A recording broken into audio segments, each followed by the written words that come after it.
Okay. Okay. Good evening, friends. Today we are going to talk on uh, introduction to logistics and supply chain management, and we are going to start from the point where we have stopped. In the last class, I gave the basic idea behind what is logistics management, what are the components of logistics management, what are the different functions which are carried out in logistics and supply chain management, and I showed you some diagrams like this. And today we are going to continue from that point where we have ended in the last class. So when I'm talking about supply chain management, it is a monitoring. It's a monitoring process connecting demand and supply. It is a process which connects demand and supply of the product of the product and manufactured. Okay, so let's talk about this. Okay. थोड़ी देर बाद देते which is मैं record कर रहा हूँ अंदर जाए. So on one side we have supply chain management, supply side, and one side we have demand. We have demand. So one is the place where the manufacturing is taking place, and one is the place where the goods are supplied to the market or transported to the market, or the place where in between there is a warehouse from where the goods are manufactured. So this is the warehouse. Goods are manufactured here. This is supplied here. They are stored here. They are preserved here, and then from here the goods are going or transported, or logistics is taking place, and it is supplied to the end market. Okay, so these are the various components of a demand side and supply side. Let's understand each and every component one by one. So the first one is demand side. So see, you are going to manufacture or purchase raw material, or you are going to produce the finished product, or you're going to purchase the raw material, or you're going to procure the labor, or you are going to have infrastructure, or you are going to have a infrastructure or production capacity based upon the demand which is emanating from the marketplace. So you should be rational in what you are manufacturing. You should be rational in the number of units what you are manufacturing. You should have a clear ideology and knowledge about the market conditions, the market needs, and all other aspects. So you should this follows first, and based upon this, we are going to manufacture. The production is going to be done. The raw material is going to be procured. Okay, so let's see one by one. So let's see one by one. So here, first let's look at the demand side. Demand side. Okay. So market is the place where, from where the market is the place from where goods, the demand is emanated. So we have the first and foremost is customer offer design products and services. So we of these people require, they give their requirements. They have some basic idea of the product what they are looking for, and based upon this we have to manufacture. This is number one. Number two, and we have to do demand forecasting of the number of units what you are going to manufacture. So there are so many demand forecasting techniques or statistical tools from where we can, by employing this statistical tool, we come to know what is the demand for the product.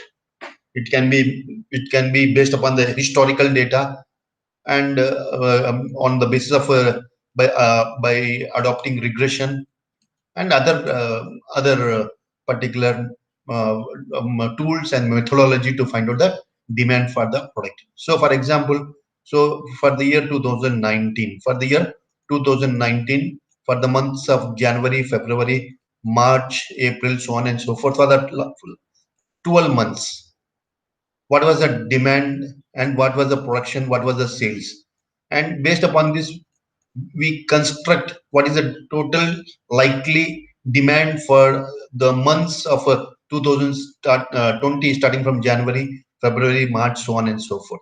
So here this becomes the basis or the background, or the way of the mean to manufacture the goods. Okay, so for example, in the month of January, the number of units demanded by the market, or we have sold in the market 2 lakh units. So here we are going to repeat the same kind of we are going to witness the same kind of demand, taking into consideration some facts and factors, and by accepting some level of like plus or minus 5%, and we are going to produce based upon this. So the last year's data becomes very important as a means to forecast for the future demand. So this has to be done. And as I've already told some time back, the mother of all budgets, the mother of all budgets is the sales budget, is the sales budget. So sales budget is the basis on which all budgets are prepared. Please remember it. So there are so many budgets like sales budget, raw material purchase budget, labor budget, flexible budget, cash budget, fixed cost budget, and variable cost budget, and so on and so forth. So sales is the foundation on which all the budgets are prepared, including the production budget, the main important one. So production budget is prepared taking into account or the base is sales budget. So this sales budget is the one which speaks about the likely demand of the product in the forthcoming months or fortnight or weeks or quarters. And based upon this, the raw material is procured, the finance is arranged, the loans are taken from the bank, and necessary infrastructure and other allied uh, things are kept in place so that there is uninterrupted supply of raw material to the production, and the goods are manufactured in time. They are stored in time in warehouses, and from the warehouses, these goods are supplied to the end customer either through various channels like retailers, wholesalers, carry forward agents, so on and so forth. So this is the demand side of the product or services. Okay, so we have understood. Hope you have understood this. Now let's talk about the supply side. Supply side of logistics management. Let's understand the supply side of the logistics management. Now, what do you mean by supply side of the logistics management? So, if you want to see that the goods which are demanded, or the quantity which is demanded from the which is emanating from the market is is the demand which is emanating from the market is to be fulfilled, then we should be able to manufacture the goods. Then only we are going to take care of the demand which is emanating from the marketplace. So for example, if the number of units for the month of March 2020, the demand is likely 1 lakh units of cars. So we should have raw material to manufacture these cars. I'm talking about. We should have appropriate amount of working capital. We should have appropriate or optimal amount of working capital. We should have enough production capacity. We should have enough labor hours and labor and other things which are going into the manufacturing of a production of the requisite amount of goods, which is 1 lakh units in this case. So first and foremost, we should have a proper planning of the production. How many units are going to be manufactured? So in this case, it is 1 lakh units, and for this 1 lakh units, we have to procure the things like raw material and other things, and then we have to plan how these goods are going to be supplied to the end customer, either by means of trucks, logistics like trucks, or roadways, or railways, or uh, waterways, or the airways. So we have to do a proper planning and see that the end customer is receiving the goods in time and is happy with it. Otherwise, if the customer is not able to receive the goods in time, then the goods which are supplied may not be of if subsequently the goods are supplied, then the goods are not of that important to him, or is not there is no utility into it.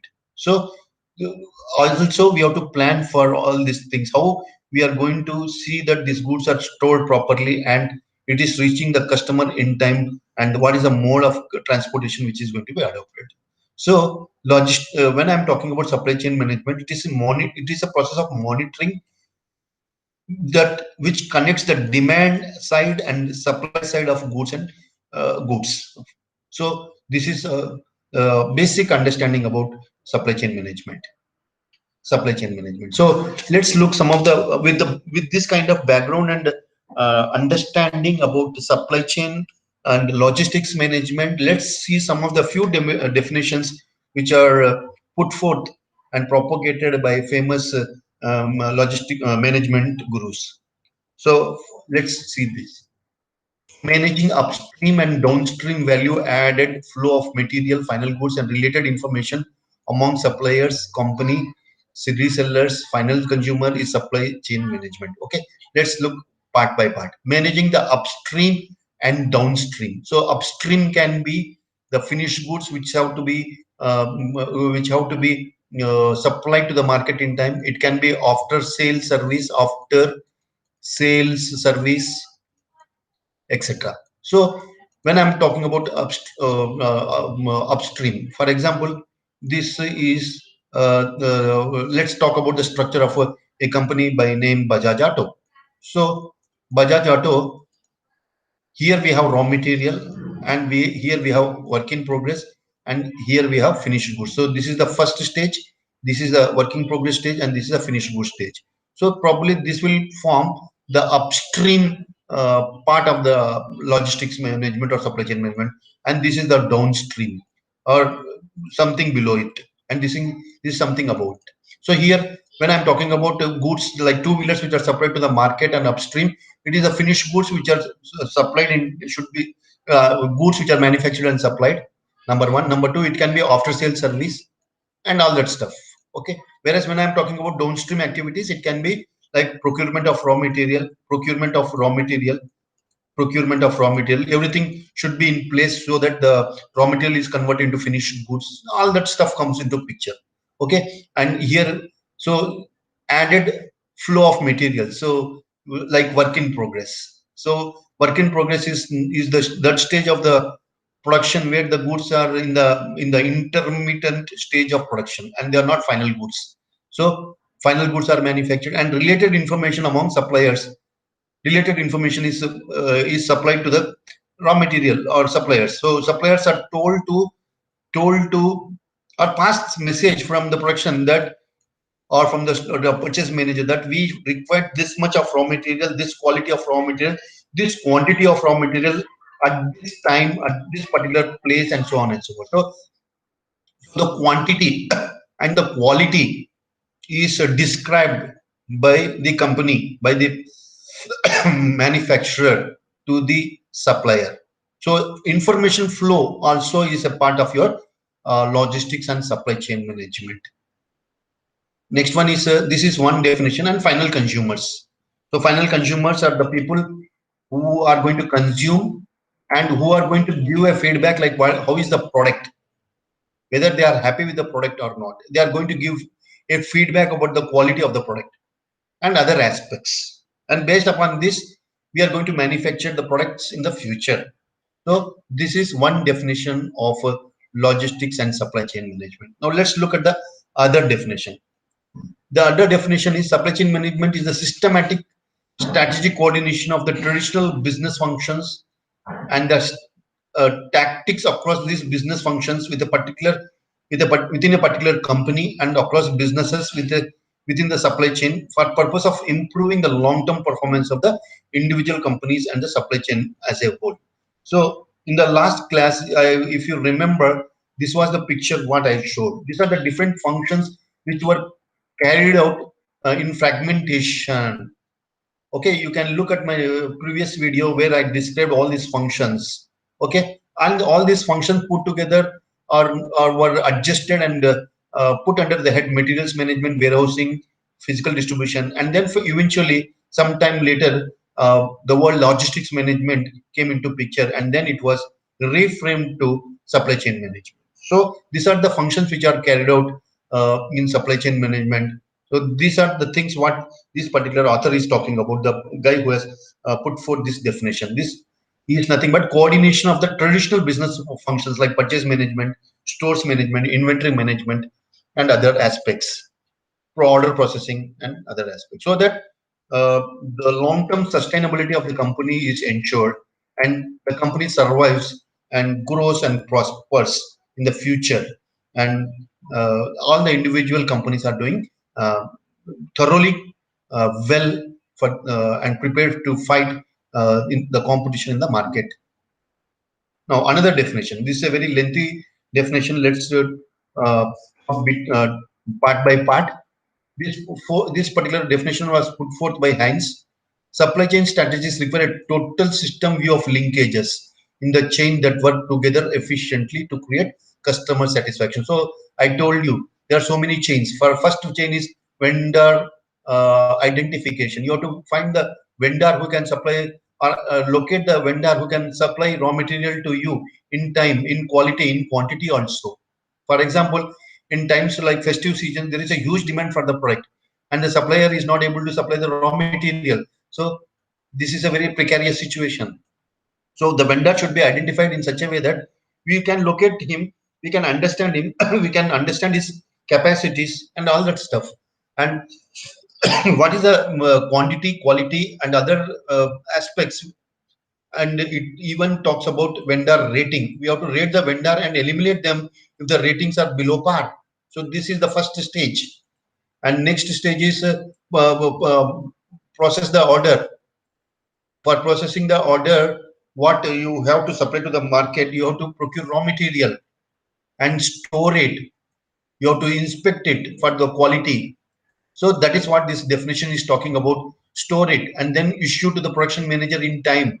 The factory should be in place. The people who are working in the factory should be in place. Everything, the every bit of infrastructure should be in place. The power, the raw material, the labor, the machines, etc., which goes into manufacturing, which helps in manufacturing. For example, power plant. A small captive power plant is there. We should have if we require if the situation warrants. So captive power plant also is there in place, which manufactures power and supplies to the factory. So all this, then you should have logistics. After you manufacture, it is stored in the warehouse, and then the end customer gets. So all there should be a proper linkage, and every stage there is a value addition which is taking place.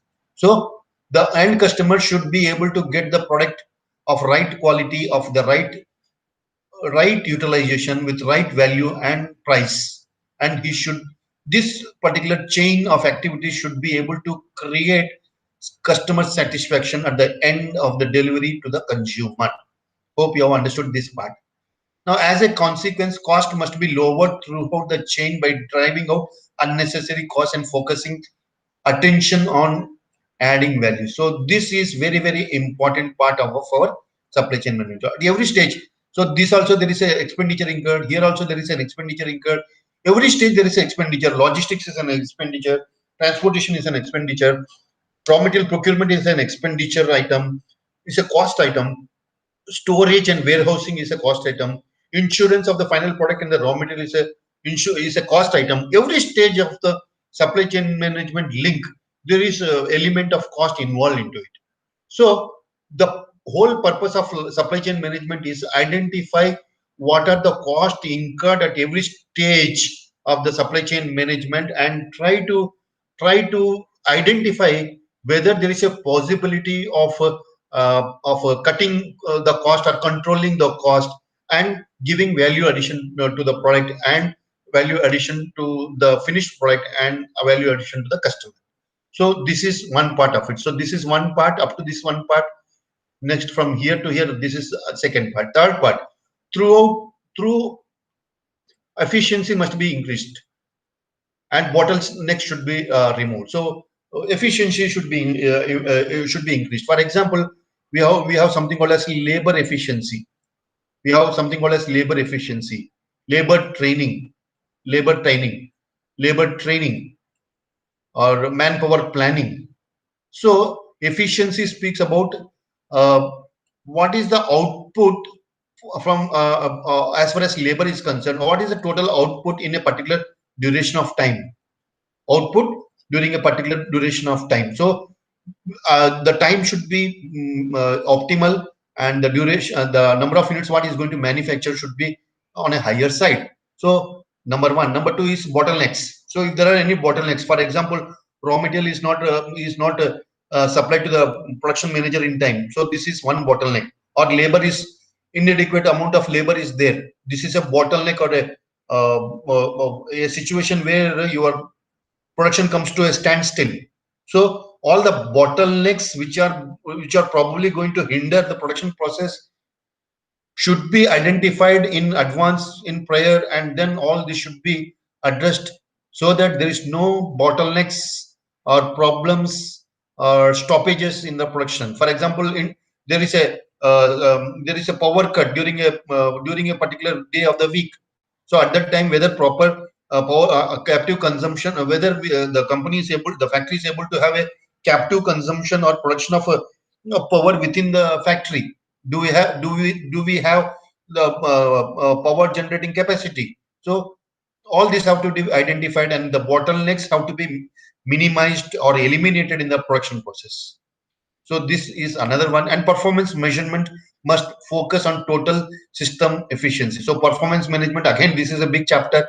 So performance management of various elements like manpower, etc., have to be taken care. So the supply chain management must be responsive to the consumers need.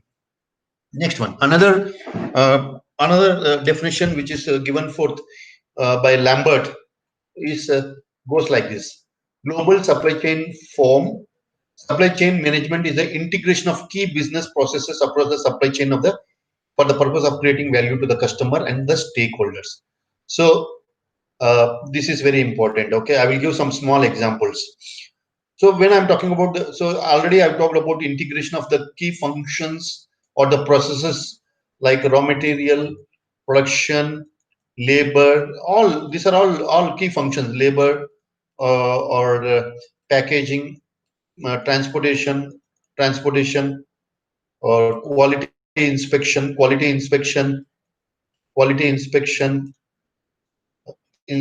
and many other material handling equipments and material handling process or methodology, demand forecasting. So many processes or functions are carried out. So they are integration of key business processes across the supply chain. So we have to integrate all these things into one channel, and then they are linked together. We have to form a chain between this, and this, and thereby it enables to create a value for the customer and the stakeholders. Well, okay, not only for the customers, for also the stakeholders. Okay, now let's talk about two examples of stakeholders benefiting from the supply chain. Okay, let's take a small example. So if I'm talking about a model of Maruti Suzuki in India. Now Maruti Suzuki or Tata Motors or Maruti Suzuki. Now Maruti Suzuki has so many dealers across the country. Dealer 1, dealer 2, dealer 3, dealer 4, dealer 5, and dealer 5,000 dealers are there who are promoting the product of this company called as Maruti. Like they are manufacturing of cars, low commercial vehicle or high commercial vehicles or jeeps or something like that. Okay. Now they are and there is one more guy who is associated with the company who are called as the vendors of the company. Now the prosperity of this company is dependent on vendors, and the vendor prosperity is dependent on Maruti Suzuki. If Maruti Suzuki is able to sell the goods, or if they are prospering, then they will help this vendor to prosper. On the same, on the contrary, and on the other side, when when the dealers are able to sell the goods in the market without any difficulty, because of these people's hard work, the company will prosper. Or if the company's product is very good, quality-wise product, then this guy will prosper. So now these are the stakeholders.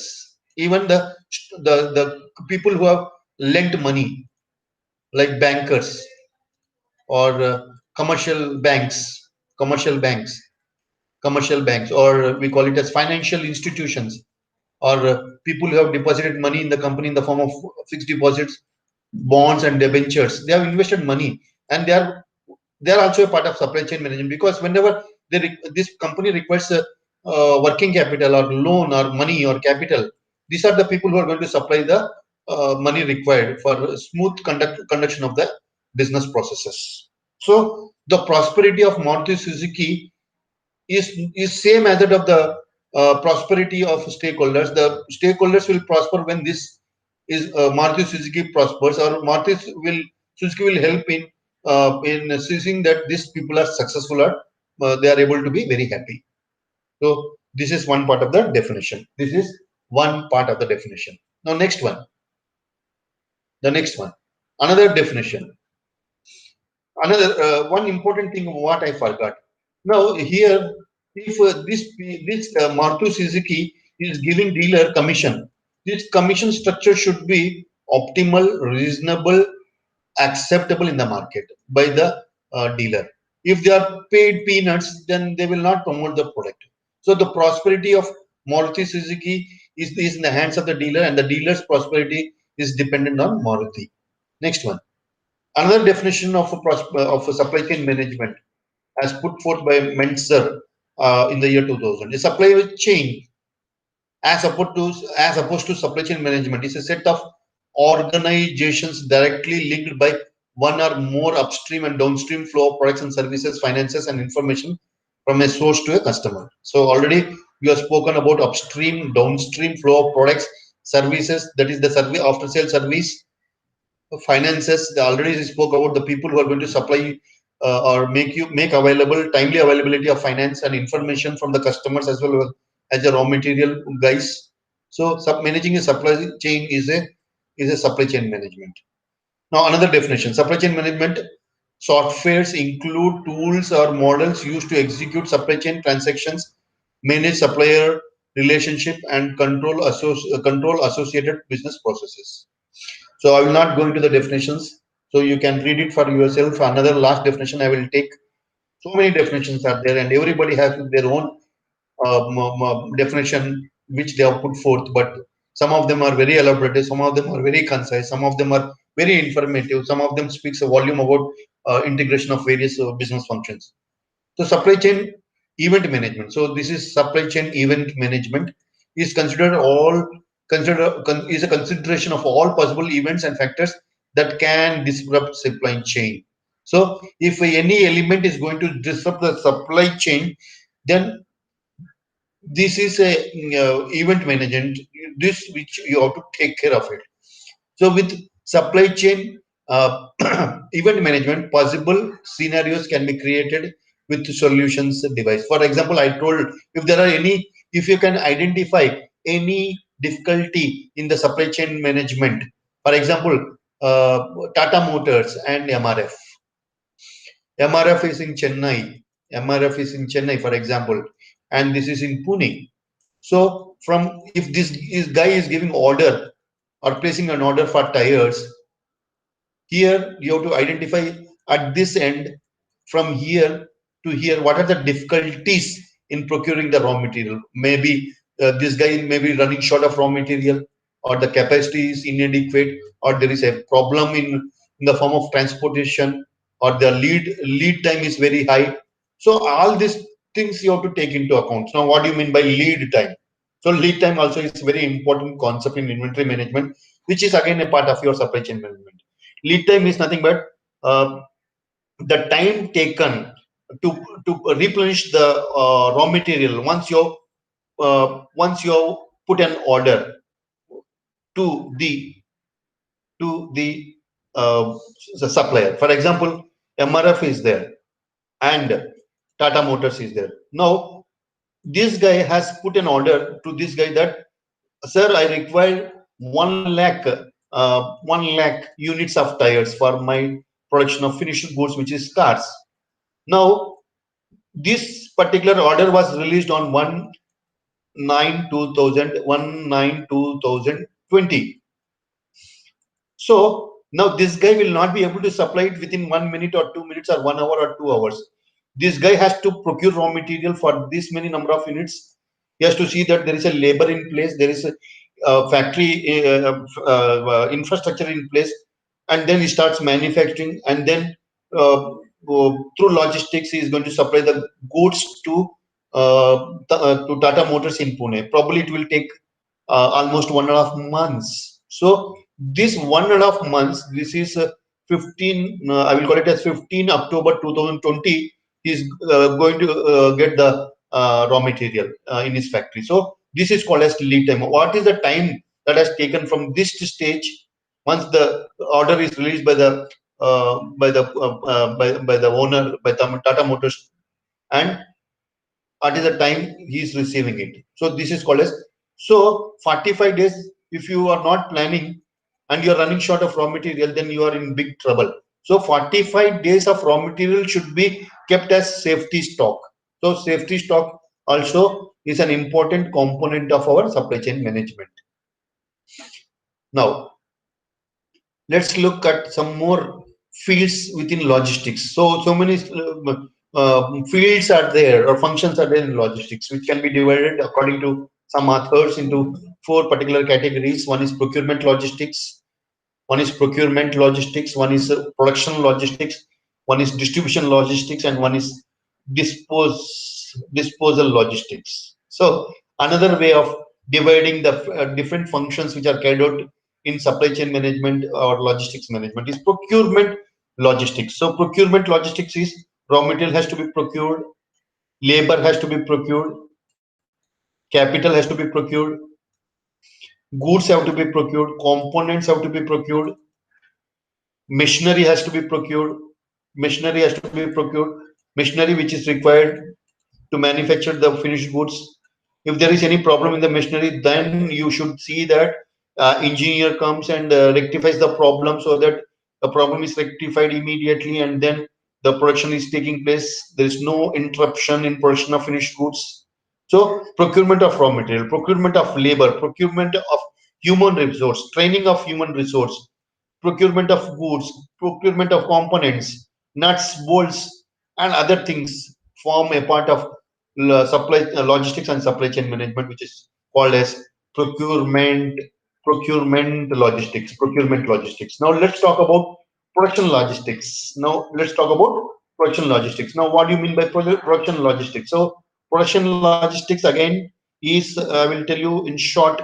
So so after you procure the requisite components which form procurement logistics, they will be supplied to the production, and the production people will utilize all the things which are procured from procurement logistics and convert them into finished goods. For example, all the ones which I have just now told procurement are supplied to the production, the manufacturing point or manufacturing unit, or the production unit or factory, and the factory utilizes so many things like power, raw material, labor, other things, and convert them into finished products, which is called a, which forms a part of your production logistics. Here we can even talk about the quality inspection. The quality inspection also can be taken care.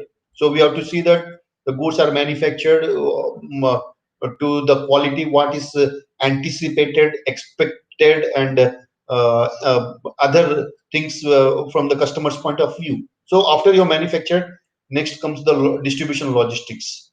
So it's not that you are just procuring the raw material and other components and then supplying it to the production manager, to the production unit, and then the production is taking place and the finished goods are manufactured. But all these goods what you are manufactured here should be supplied to the customers who are spread across the nation or the continent or the globe by using distribution logistics, like uh, warehouses are there, carry forward agents are there. They are kept to, they are the intermediaries, and these people are supplying into the end customer, and the goods are supplied by means of as already told, by roads, by rail, and so on and so forth. Disposal logistics is disposing of the problems faced by the customer when he is using or after using the finished product supplied by us. Next one. Next one is activities which are involved in logistics management. One is order processing. Already we spoke about it. After we have got an order, we are going to procure inventory, and we are going to talk about and do a proper planning of material requirement planning. There is a separate chapter we'll be discussing about this elaborative comprehensively. And then after the goods are manufactured, they are stored and transported. So these are already understood. Now let's talk about business process integration. Let's talk about business process integration. Now, what do you mean by business process integration? So, successful supply chain management requires a change from managing individual functions to integrating activities into key supply chain processes. So there were individual, as I have told, individual departments who were functioning or doing activities in isolation, in fragmentation. They were not integrating. So successful supply chain management requires a change from managing individual functions to integrating all this. You have to integrate all this. Integrating means there should be a link between this to this, this to this, this to this, this to this. So proper linkage should be there. For example, here, something like this. All departments should integrate. So here, and here to here, here to here to here, so on and so forth. An example scenario is the purchase department place an order as requirements become known. So a purchase manager will be able to place an order for the procurement of raw material based upon the demand, the based upon the requirement from the production manager, and the production manager is speaking to himself, I require this many quantity of raw material. So this is possible when there is a proper coordination between purchase management, purchase department, and production department. Now, the production department again is dependent on whom? Marketing department. Now, what he is going to produce, how much he is going to produce is the information what he gets from the marketing department. Okay, so marketing department responds to the customer needs, communicate with several distributors and retailers as it attempts to determine ways to satisfy this demand. Okay, so he will after he produces the goods, he'll speak to the retailers, the distributors who are going to see that the end product is in the hands of the customer. So information shared between supply chain management is a very powerful tool, can only be leveraged through process integration. So there should be a process integration, proper integration between all these components. Okay, next one, another one. Supply chain business process integration. Supply chain process integration involves collaborative work with buyer and seller. That is, the buyer is the goods which are final goods which are manufactured and bought by the customer. Supplier is the supplier of raw material, components, uh, tools, and other aspects. Joint product development, common systems, and shared information. According to this guy, operating an integrated supply chain management requires a continuous information flow. So for the last 1 hour, we are hammering and pondering on the word information flow between various components and functions, processes of supply chain management. However, in many companies, management has reached the conclusion that optimizing the product flows cannot be accomplished without implementing a process approach. Next one. Let's talk about some more elements of a supply chain process stated by Lambert. Customer relationship management. Customer relationship management. What do you mean by? So one of the key component of supply chain process is customer relationship management. So this is purely a marketing terminology, and a marketing guy has a continuous relationship with the customer. He develops a rapport, and he becomes a very important part of integral part of his business. So for example, there are 1,000 customers. There are 1,000 customers of this company ABC Limited. Okay, now these 1,000 customers have to be assigned to marketing people or marketing executives or marketing managers, and assuming that there are 20 marketing people, so everybody gets a share of 50 each. So 50 customers is customer is assigned to A, 50 to B, so on and so forth. So these marketing managers have a continuous rapport, dialogues, communication, coordination, and other aspects with the customer. And here, a long-term relationship is formed between the customer and the relationship manager. And it's very important because the information flow is there from the customer to the sales manager, and from the sales manager to customer about the product need and the product manufactured by the company. And the flow is from here as well as from here. So this becomes an integral part of the supply chain management. Now, next one is customer service management. So once the finished product is manufactured and then they are sold to the customer, and if it is an engineering product, then maybe there is a likelihood that there is a problem in operating the particular product which has been supplied. So continuous service and is expected, and prompt service, timely service of the goods which are supplied is expected by the customer. So this is also a component of supply chain process. Number two, demand management style. Already we spoke about it. Order fulfillment. So order fulfillment, I will just enhance a elaborative understanding about order flow management or order fulfillment. Just pay attention. It's very, very important. Here, okay, for example, Tata Motors is there, and there are so many dealers, A, B, across the nation. Okay, I'm just taking a small example. There are some 6 dealers or 7 dealers. Now this guy is giving an order that I require 1 lakh cars. This guy is giving 2 lakh cars order. This guy is giving 3 lakhs. This is giving 4 lakhs, 5 lakhs, and 6 lakhs. And this has to, and this guy is already, these guys have already released the payment of some 1,000 crores, and they are anticipating that this supplier will supply the Tata Motors is going to supply the goods within 1.5 months. So they have got an order on their hand. They have to be on toes.